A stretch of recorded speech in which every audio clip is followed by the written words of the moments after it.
এতদিন পরে আজকেই বোঝা গেছে মাওনা চৌরাস্তায় যে শীত পড়েছে।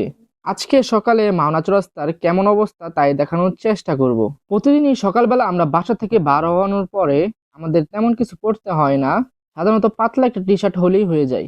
কিন্তু আজকে আমাদের একটু ভারী ফুল হাতা গেঞ্জি পরতে হয়েছে।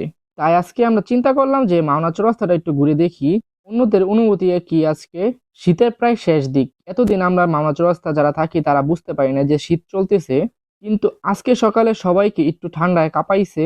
এমনি কিন্তু মাওনা চৌরাস্তায় জ্যাকেট পরা লোক খুব কমই দেখা যায়, কিন্তু আজকে যা দেখলাম সবই হচ্ছে জ্যাকেটওয়ালা লোক। মানে শীতের কাপড় চোপড় পরাই ছিল, তাও হালকা পাতলা না, মোটামুটি ভারী ভারী কাপড়ই। আর হালকা শীতে শীত ভাবও ছিল আজকে সকালবেলা, হালকা ঠান্ডা বাতাসও ছিল।